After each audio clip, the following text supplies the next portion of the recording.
কুমিল্লার ইলিয়টগঞ্জের তুর্নিপাড়া এলাকায় নিয়ন্ত্রণ হারিয়ে সড়ক বিভাজকে ধাক্কা লেগে উল্টে যায় স্টারলাইন পরিবহনের একটি যাত্রীবাহী বাস। এমন সময় সংঘর্ষ হয় একটি মাইক্রোবাসের সঙ্গে। ঘটনাস্থলে মৃত্যু হয় 2 জনের। বৃহস্পতিবারের রাত 10টার দিকে এ ঘটনায় আহত হয়েছে অন্তত 10 জন।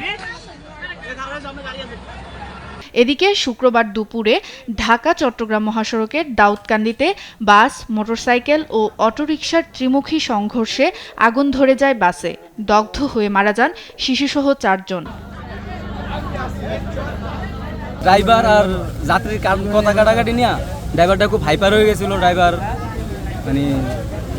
ড্রাইভার যাত্রীদের উপর রাগ করে গাড়ি চালাতে যায়, এই অবস্থা।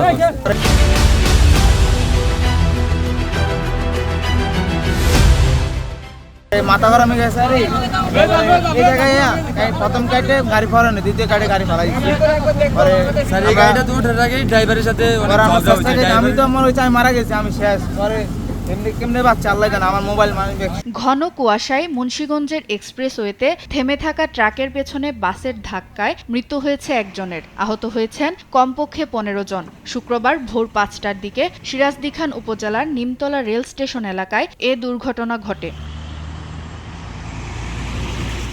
শুক্রবার দিবাগত রাত 2টার দিকে ঢাকা-চট্টগ্রাম মহাসড়কের বারইয়ারহাট ধুনঘাট এলাকায় বন বিভাগের চেকপোস্টে দাঁড়িয়েছিল কাঠবোঝাই একটি ট্রাক। এমন সময় চট্টগ্রাম থেকে ঢাকাগামী সেন্ট মার্টিন পরিবহনের একটি বাস নিয়ন্ত্রণ হারিয়ে ট্রাকের পেছনে ধাক্কা দেয়। এতে ঘটনাস্থলেই 3 জন নিহত হয়। এদিকে শুক্রবার সকালে কক্সবাজারের কুতুবদিয়ায় মাছ ধরার ট্রলার ডুবে 2 জনের মৃত্যু হয়েছে। নিখোঁজ রয়েছে আরও 2 জন। সুপ্রিয়া তৃষা, নিউজ ডেস্ক, দেশ টিভি।